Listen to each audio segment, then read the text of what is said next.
गुफा में अथवा शालिग्राम की शिला पर या तिल की ढेरी पर भगवान श्री राघवेंद्र का पूजन करें। भगवान श्री हरि कहते हैं, ब्रह्मा जी, आपने बाल्यकाल में मंदाकिनी के तट पर चित्रकूट में मेरी आज्ञा से रामार्चन करी थी। अभी हमारे महाराज श्री भी गए थे रामार्चन चित्रकूट में, तिवारी जी भी गए थे, हमको कोई बता रहा था। तो चित्रकूट में आपने मेरी आज्ञा से रामार्चन की थी, वहां प्रभु ने आपको दर्शन दिया था। उसके बाद आपने प्रसाद वितरण किया, आपके मनोरथ पूर्ण हुए।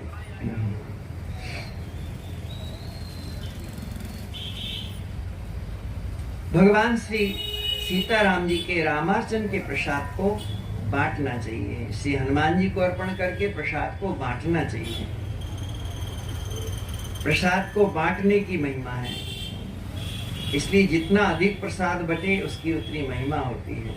रामार्चन के प्रसाद की, भगवत प्रसाद की महिमा का शास्त्रों में बड़ा भारी वर्णन, स्कंद पुराण में वर्णन है। प्रसादम जगदीशस्य अन्नपानादि कंचयत ब्रह्मवन निर्विकारम यथा विष्णु तथैव तत्। जैसे भगवान विष्णु निर्विकार है, ऐसे ही उनका दिव्य प्रसाद भी निर्विकार, उसको जो ग्रहण करे वो भी निर्विकार हो जाता है। इतनी दिव्य महिमा श्री भगवत प्रसाद की है। तो ऐसा दिव्य प्रसाद श्री हनुमान जी को अर्पण करके फिर बांटना चाहिए। इस प्रकार से समस्त श्री रामार्चन की विधि कह करके भगवान श्री विष्णु अंतर्हित हो गए। भगवान शिव कहते हैं, हे पार्वती, लोकपति ब्रह्मा ने रामार्चन किया था जिससे उनके मनोरथ पूर्ण हुए। ब्रह्मणा चिंतितम यद्यत् तदाप्तम ही सत्वरम। उन्होंने जो जो चिंतन किया वह समस्त पदार्थ उनको प्राप्त हो गए। इति श्री शिव संहितायां तृतीयोऽध्यायः। श्री सीता रामचंद्र भगवान की जय। श्री आंजनेय स्वामी की जय। अथ चतुर्थोऽध्यायः। श्री पार्वत्युवाच कैः कैः कृता पुरादेव रामार्च तद्वदाधुना श्रोतुमिच्छामि देवेश मम हर्ष विवर्धन। जगदम्बा पार्वती कहती हैं, भोलेनाथ आप बताइए पूर्व काल में किसने रामार्चन किया। भगवान शिव कहते हैं, देवी सुनो, मथुरापुरी में पृथुक नाम का एक धर्मशील सदाचारी ब्राह्मण था, परंतु कुछ पूर्व के प्रारब्ध बस उसके शरीर में बड़ा भयंकर रोग हो गया, बड़ी भारी व्याधि हो गई। उसने बहुत प्रयास किया परंतु वह उसका रोग नष्ट नहीं हुआ। उसने यहाँ तक रोग के कष्ट से व्यथित होकर के उस पृथुक नाम के ब्राह्मण ने आत्महत्या तक का विचार कर लिया। फिर विचार करने लगा, अरे राम राम, आत्महत्या तो बड़ा भारी पाप है। शास्त्रों में समस्त पापों का प्रायश्चित है, लेकिन आत्महत्या का कोई प्रायश्चित नहीं। इसलिए जो आत्महत्या करते हैं वे एक तो सबसे बड़ा अपराध करते हैं, भगवान की कृपा का दुरुपयोग करते हैं, वे श्री भगवान का ही अपमान करते हैं, क्योंकि यह मानव शरीर तो प्रभु की अहेतु की कृपा करुणा की देन, कबहों की करी करुणा नर देही। और इसको जो जानबूझ के नष्ट कर ले उससे बड़ा भगवान का अपराधी कोई नहीं। इसलिए आत्महत्या जैसे भयंकर पाप को कभी मन में भी नहीं लाना चाहिए। थोड़ी सी घर में टेंशन हुई, कुछ हुई, जाके रेल से कट गया, जहर खा ली या फांसी करके, इससे समस्या का समाधान नहीं, इससे बल्कि और भी दुर्गति होती है। इसलिए इस घोर पाप से बचना चाहिए, कभी इसका मन में संकल्प भी नहीं करना चाहिए। यह है मानव शरीर भगवान की मानव मात्र को अनुपम देन है, इसकी कोई तुलना नहीं हो सकती है। गोस्वामी जी ने तो यहाँ तक कहा है कि नर समान नहीं कबन्यु देही, जीव चराचर जाचत जेही। ऐसा सुंदर जो भगवत प्राप्ति का शाश्वत साधन है उसको नष्ट नहीं करना चाहिए। अस्तु, तो ऐसा विचार करके कि आत्महत्या बड़ा भयंकर पाप है, उसने आत्महत्या का विचार तो त्याग दिया, परंतु वह जंगल में बैठा रो रहा था। उस समय भृगु ऋषि के पुत्र जिनका नाम ऋचिक है, उनका दर्शन हुआ। वह ब्राह्मण आया और ऋचिक ऋषि को वंदन करके रोने लगा। ऋचिक ऋषि ने पूछा, क्यों रोते हो ब्राह्मण, क्या बात है? पृथुक ने कहा, मैं बड़ा भारी दुखी हूँ, बड़ी भारी व्याधि से पीड़ित हूँ, मैंने बहुत प्रयास किया परंतु मेरा दुख नष्ट नहीं हुआ। भगवान कोई उपाय बताए। श्री भृगु ऋषि के पुत्र ऋचिक ऋषि ने कहा, आप विधि विधान से रामार्चन। पृथुक ने कहा कि आप रामार्चन का विधान बताने की कृपा करें। ऋचिक ने कहा, सुनो, कुशनाभ के पुत्र हैं गाधी,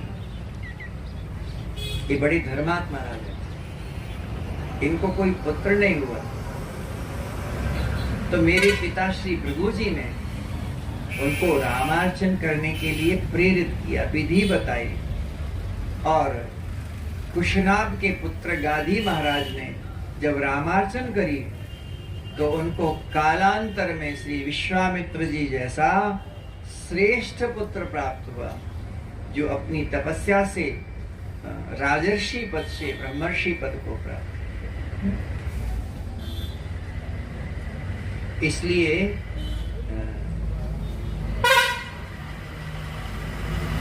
हे प्रभु, तुम दुखी मत हो, तुम्हारी सारी व्याधि नष्ट हो जाएगी, तुम विधि पूर्वक रामार्चन करो। पृथुक ने विधि विधान से भगवान सीताराम जी का रामार्चन यज्ञ किया, प्रसाद को श्री हनुमान जी को अर्पण किया, भक्तों में बांटा और ग्रहण किया, जिससे पृथुक के सारे रोग नष्ट हो गए, वह सुखी हो गया। फिर तो वह निरंतर ही रामार्चन करने लगा। एक समय पूर्णिमा के दिन, जिस समय पृथुक अपने बंधुओं के साथ रामार्चन कर रहा था, एक बड़ा भारी दुष्ट धीवर जिसका नाम बंधुक था, वो आया और रामार्चन का प्रसाद बट रहा था। उसने भी प्रसाद लेकर के ग्रहण कर लिया। हे देवी, एक बार वह निर्धन बंधुक सौराष्ट्र में गया, बड़ा भारी पापी था, वहीं घनघोर जंगल में सिंह के द्वारा मारा गया। उसी समय यम के भयंकर दूत आए उसको बांधने के लिए, इतने में ही रामदूत पहुंच गए। रामदूतों ने पूछा, तुम इसको बांधना क्यों चाहते हो, इसको नरक में क्यों ले जाना चाहते हो? सुन करके भगवान यम के दूतों ने कहा, इसने जीवन भर पाप किया है, ये जीवन भर इसने हिंसा की है, पाप किए हैं, ये गोघाती है, विप्रघाती है, चोर है, कोई इसने सुकृत कर्म नहीं किया है, कोई श्रेष्ठ कर्म नहीं किया है, इसलिए इसको हम नरक ले जाएंगे। हमारे स्वामी भगवान यम इसको दंड देंगे। यत्र दंडेन शुद्ध्यति, नरक में दंड से ही शुद्धि होती है। यहाँ कोई भले ही मनमाने ढंग से पाप कर ले, लेकिन कोई सोचे कि हम बच जाएंगे, तो यहाँ वाले भले ही न देख पाए, परंतु उस परमात्मा के सेवकों की दृष्टि तो कहीं छुपी हुई नहीं है।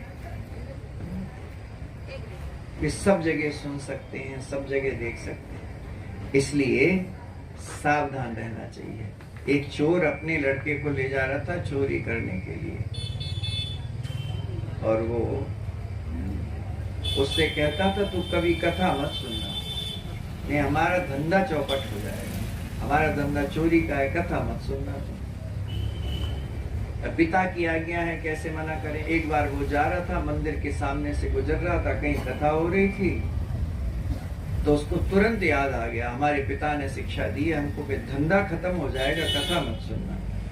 तो झट से उसने मंदिर के सामने जब पहुंचा तो माइक से कथा चल रही थी, बड़ी जोर जोर से हो रही थी, उसने अपने कान बंद कर लिए, दोनों उंगली लगा ली कानों में। लेकिन भगवान की लीला तो बड़ी विचित्र है। आगे बढ़ा तो उसके पैर में एक कांटा लग गया। बहुत प्रयास करने पर भी वो कांटा बड़ा था, यदि कांटा लगा रहे तो चल नहीं सकते। उसने जल्दी से उंगली एक हटा करके और कांटा निकाल दिया। लेकिन जितनी देर उंगली कान से हटाई, उतनी देर में उसके कान में कथा का कुछ शब्द पड़ गया कि भगवान सर्वव्यापक है और सब कुछ देख रहे हैं। एक बार वो अपने पिता के संग चोरी करने आम के बगीचा में गया, पके पके आम के फल लगे थे। पिताजी ने कहा, बेटा मैं ऊपर चढ़ रहा हूँ और फल तोड़ के नीचे दूंगा, तुम इकट्ठे कर लेना, और कोई यदि आ रहा हो तुमको दूर दिखाता हो तो बता देना, हम उतर के अपन लोग भाग चलेंगे। जो ही पेड़ पे चढ़े और फल को तोड़ने का प्रयास किया तो वो चोर का जो बालक था, लड़का था, वो कहने लगा, पिताजी देख रहा है। वो घबरा गया चोर। उसका पिता कि कौन देख रहा है, यहाँ तो कोई दिखा नहीं रहा। कहा पुत्र यहाँ तो कोई नहीं दिख रहा है। बोले नहीं भगवान देख रहा है। अरे बोले तूने कथा सुनी, तभी तुझे ज्ञान है कि भगवान देख रहा है, सर्वव्यापक है भगवान। कहने का तात्पर्य ये है, परमात्मा का पवित्र चरित्र, भगवान की पवित्र लीला, भगवान के भक्तों के साथ संबंध, उनके प्रसाद ग्रहण से जीव के अशेष पाप नष्ट हो जाते हैं। तो यमदूतों ने जब कहा कि ये पापी है, चोर है, गोघाती है, कोई सुकृत कर्म नहीं किया, इसलिए हम यमराज के पास ले जाएंगे, तब भगवान के पार्षदों ने कहा इसने श्री रामार्चन के प्रसाद को ग्रहण किया, और रामार्चन का प्रसाद जिसने ग्रहण किया है उसने सारे पापों का प्रायश्चित कर दिया, इसलिए तुम इसको यमलोक नहीं ले जा सकते। भगवान शिव कहते हैं हे सर्वेश्वरी पार्वती, ऐसा कह करके राघव के दूत उस बड़भागी जो बंदूक था पापी, उसको लेकर के भगवान के सामने उपस्थित हुए हैं। इधर भगवान, इधर यम के दूत यमराज के पास पहुंचे और सारी कुछ बात सुनाई। तो यमराज बड़े भाव विभोर हो गए, क्योंकि भगवान यम परम भागवत, 12 भागवतों में श्री यमराज जी का नाम, वे भागवत धर्म के सूक्ष्म रहस्य को जानने वाले हैं, जानते हैं भगवान के नाम की महिमा क्या है, भगवत प्रसाद की महिमा क्या है। इसलिए वे गदगद हो गए। अपने पुत्रों से बोले, यमदूतों से बोले, पुत्रों भगवान के नाम जप की, भगवान के कीर्तन की, भगवान की कथा की, भगवत प्रसाद की जो महिमा है उसका मैं कथन नहीं कर सकता। पापी से पापी हो, घोर पापी हो, लेकिन वह भी श्री भगवान नाम का आश्रय लेकर, श्री भगवत प्रसाद का आश्रय लेकर, श्री भगवत चरित्र का आश्रय लेकर भला पापी कैसे रह सकता। इधर उस जीव को लेके भगवान के दूत प्रभु के पास पहुंचे, उसका कल्याण।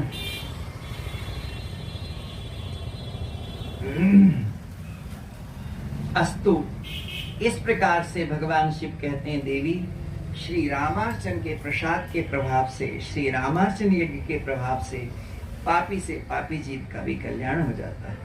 इति श्री शिव संहितायां चतुर्थोऽध्यायः। श्री सीतारामचंद्र भगवान की जय।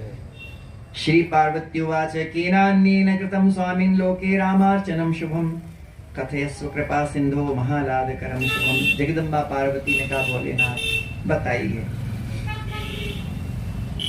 इस लोक में इस रामार्चन को किस किसने किया। श्री महादेव कहते हैं सुनो देवी, पुरा देवी विशालायां कश्चित् वैश्यो वसत् सदा सर्मेति तु विख्यातो धनाढ्यो सत्य संयुतः।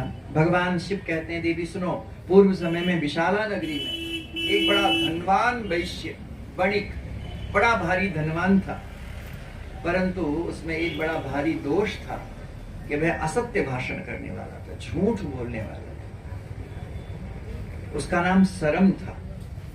उसने कभी देव पूजन नहीं किया, संकल्प जरूर करता था मैं देवताओं के पूजन करूंगा, इतने ब्राह्मणों को भोजन कराऊंगा, और जब ब्राह्मण आए कहें भैया तुमने संकल्प किया है तो देवताओं का पूजन करा लो और भंडारा हम लोगों को खिलाओ पिलाओ।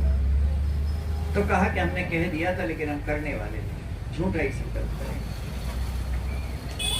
हम तो कहने वाले हैं, करने वाले नहीं।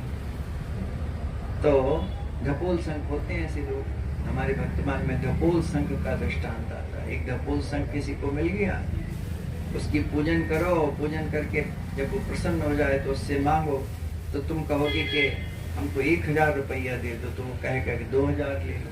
कहा 2000 ही दे दो, कहा 4000 ले लो, तो कहा भैया 4000 ही दे दो, कहा 8000 ले लो। बोले बोलते ही रहोगे कि